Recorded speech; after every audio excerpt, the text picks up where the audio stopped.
Estamos en Infobae TV, hoy es 17 de octubre, hoy es el Día de la Lealtad en el peronismo, entonces, ¿qué mejor para hablar de la lealtad, de peronismo, de 17 de octubre y de trabajadores, de obreros, que el titular, el dirigente máximo del Partido Obrero en la Argentina, Jorge Altamira, como le dicen sus amigos? Jorge, bienvenido aquí al piso de Infobae TV.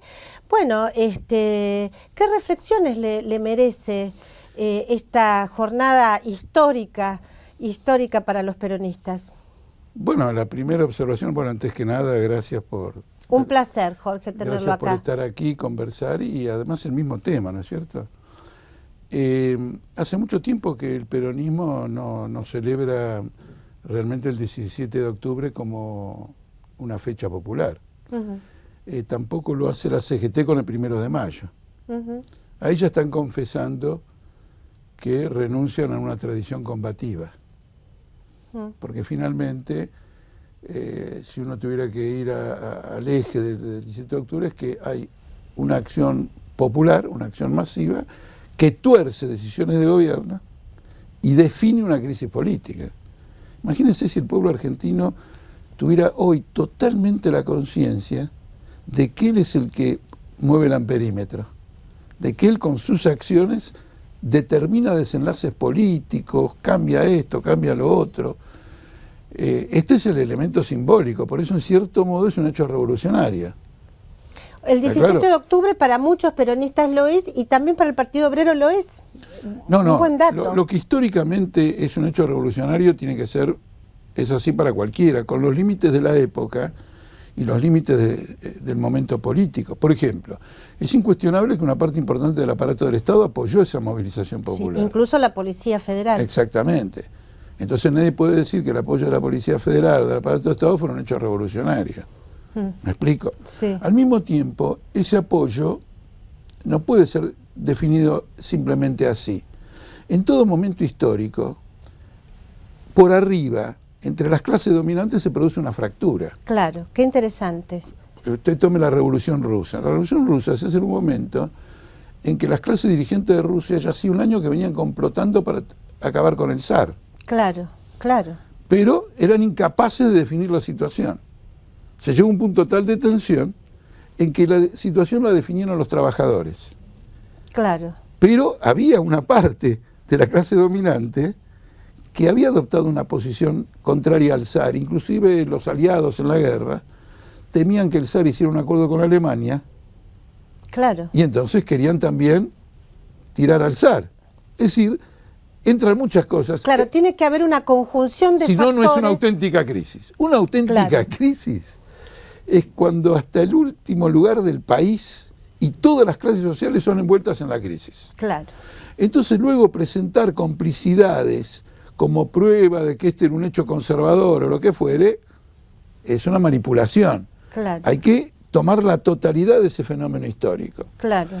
Claro, y también, digamos, la idea de un hecho revolucionario, más allá de los respaldos estatales y demás, tiene que ver, me parece, por lo que usted dice, con la incertidumbre, es decir, podría haber salido para otro lado o para otro. No, ocurre lo siguiente, yo muy franco, es muy sencillo.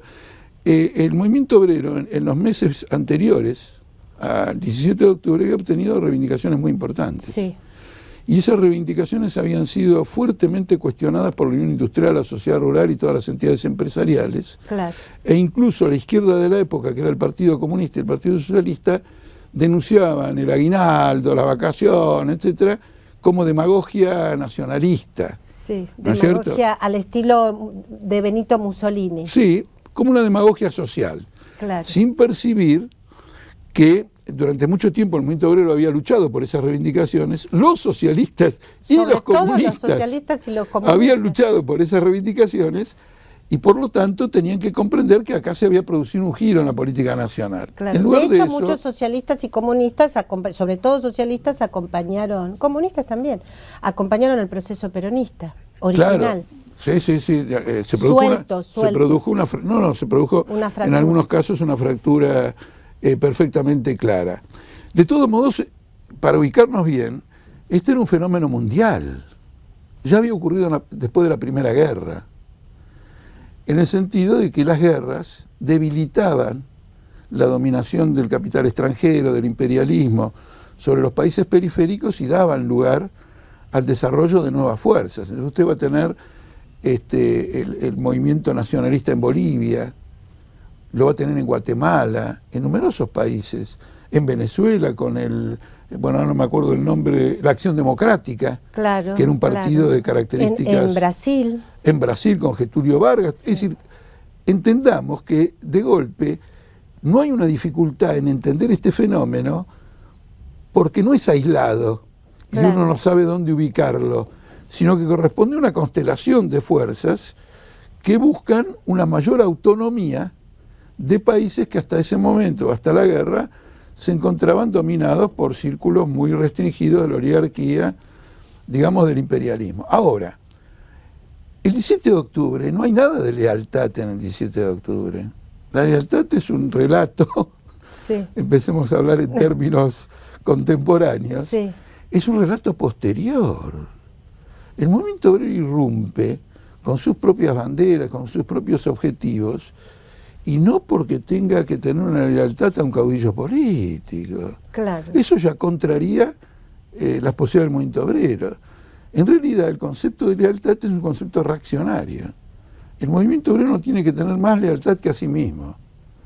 Y este concepto de lealtad va a culminar con la resolución de la CGT en 1949, por la cual no se aprueba ninguna huelga que no tenga la conformidad de Perón. Bueno, de hecho el derecho a huelga no estuvo efectivamente en la Constitución de 1949, ¿no? Pero mire el extremo claro que no, pero mire este extremo, a lo mejor todavía, bueno, no solo eso, en la Constitución del 49 hay muchas medidas restrictivas. Sí, sí, sí. Por ejemplo, la gente de izquierda no puede estar en la administración pública. Claro, eso es otra Tiene cosa. Tiene fuertes connotaciones. Incluso en una política antiinmigratoria es severa, digamos, contra... Claro, el peronismo, los que son peronistas insisten con el artículo 40, sí, sí. Por el tema de la soberanía del subsuelo, sí, sí. Lo cual no impidió a Perón después de hacer el contrato con la California. Pero quiero cuestionar fuertemente el tema de la lealtad. Está muy bien, a ver. Quiero cuestionar fuertemente el tema de la lealtad. Nosotros como partido obrero, como partido político, la única lealtad que tenemos es a nuestros objetivos, a las luchas de los oprimidos. No puede haber lealtades personales, de ninguna manera. Usted piense que luego Perón vuelve y es uno de los que apadrina, bueno, fundamentalmente él, pero con López Rega o Sindé, las 3A. Por supuesto. Entonces usted tiene este carácter contradictorio del movimiento peronista. El Partido Obrero está política, histórica e intelectualmente o programáticamente muy vinculado al peronismo, porque en realidad para entender por qué se forma el Partido Obrero hay que entender la crítica que hacemos. A ver. Nuestra crítica ¿qué es el peronismo para el Partido Obrero? Bueno, por eso el peronismo es un movimiento policlasista. Y no es casual que se diga que la clase obrera es la columna vertebral. Mira qué interesante. La columna vertebral es la que sostiene el cuerpo. Sí. La que carga con... La que carga con todo. La que carga con todo. ¿Quién es el cerebro? El cerebro es ajeno a la clase obrera.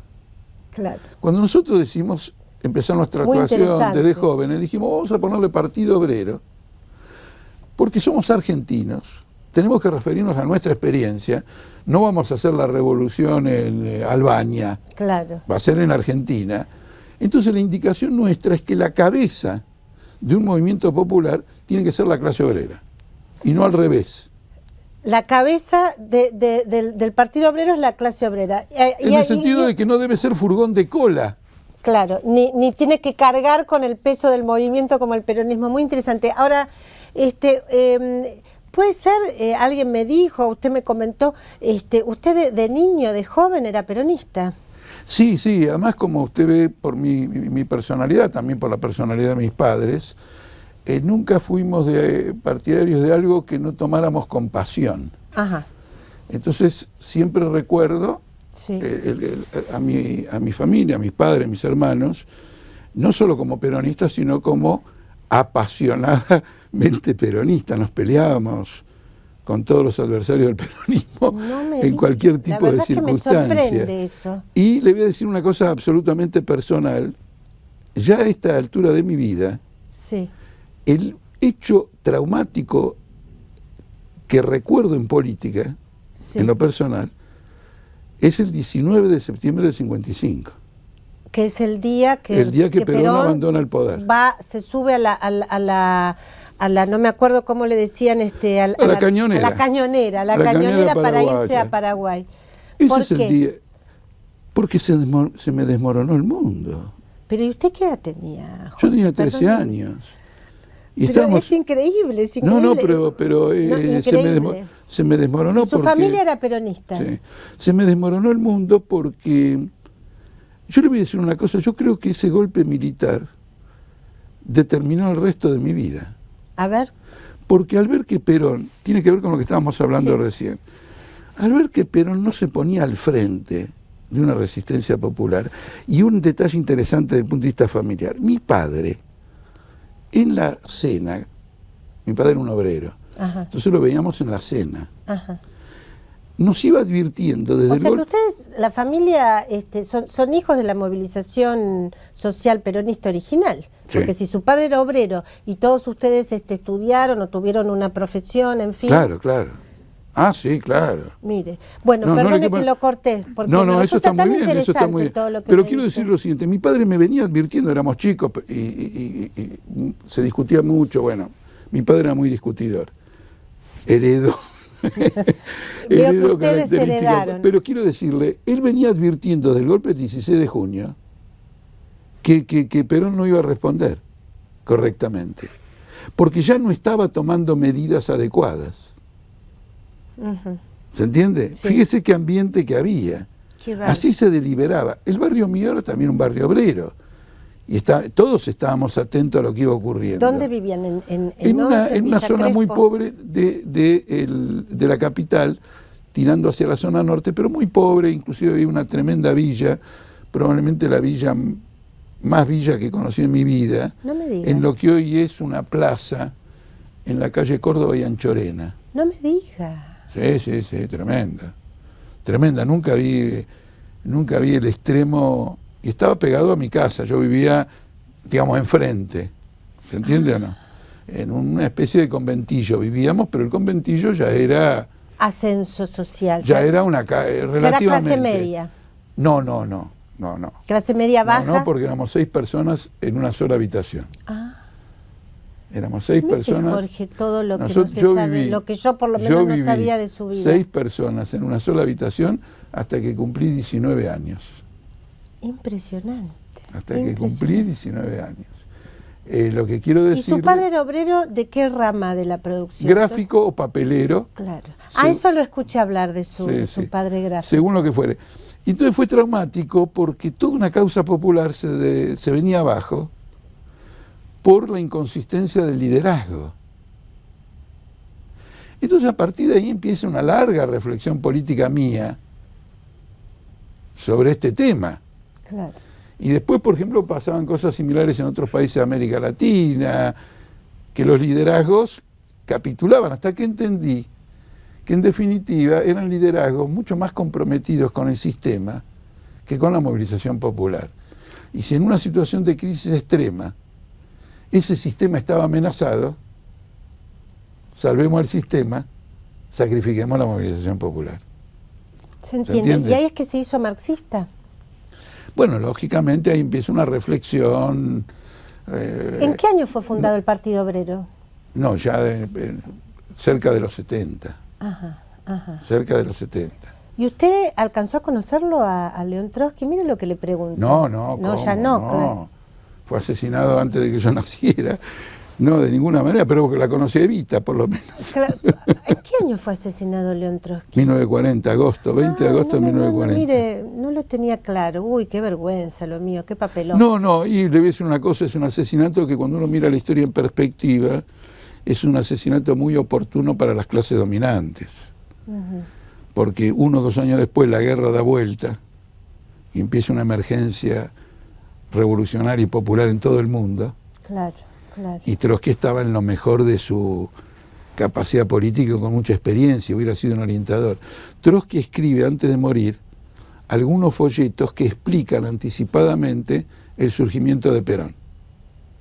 Qué interesante. La verdad Por eso, que... en general, la actitud de los trotskistas ante los movimientos como el peronismo ha sido mucho más inteligente y más adecuada que la que tenía el estalinismo. Claro.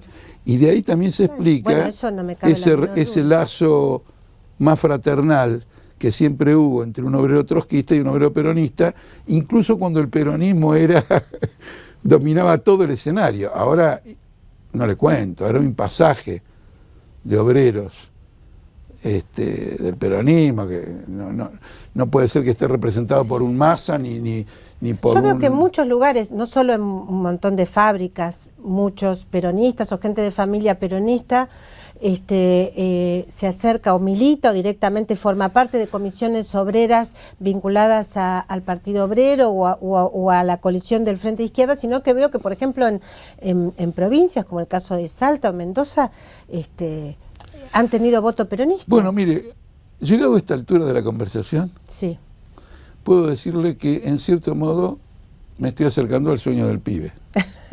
Claro, es cierto. Es como, ¿no? Nos juntamos todos de nuevo. Qué increíble.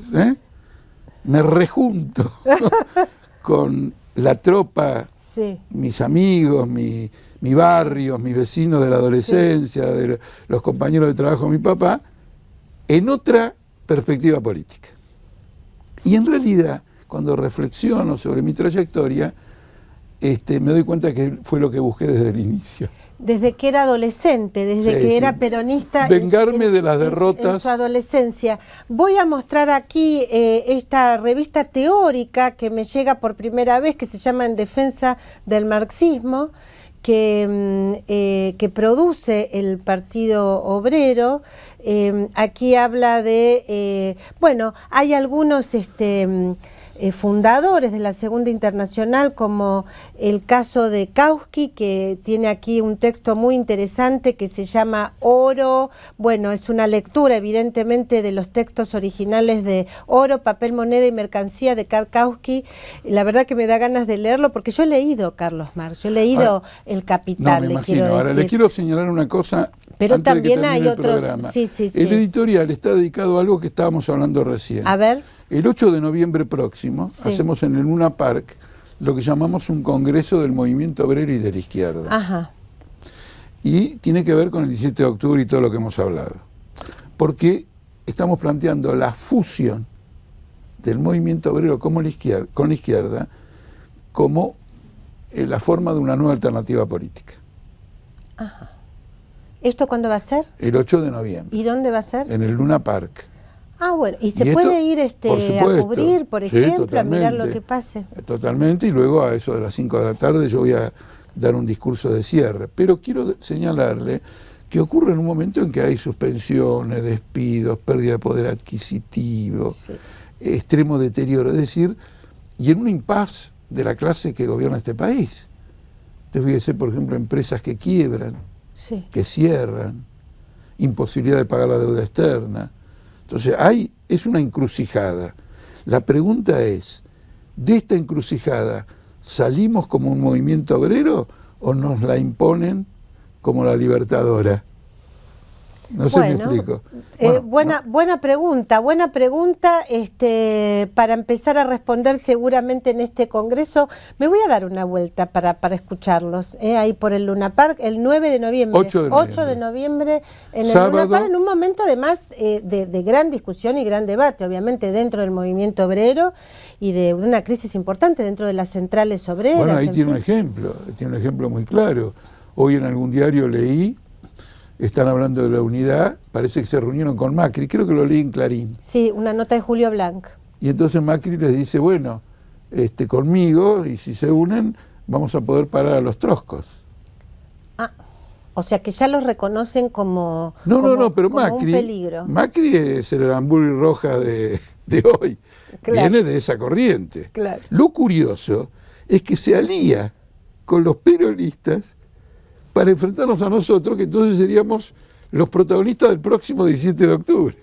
Bueno, terminó perfecto. Mire qué buen reportaje le hice, Jorge. Muchísimas gracias, Bueno, un placer tenerlo aquí al fundador y presidente, ¿no es cierto?, del partido. No tenemos cargos. No tienen cargos. No. Claro, bueno, muy bien. Del Partido Obrero, Jorge Altamira, hablando del 17 de octubre y del 45 y de este congreso el 8 de noviembre que se realizará en el Luna Park. Seguimos en Infobae TV.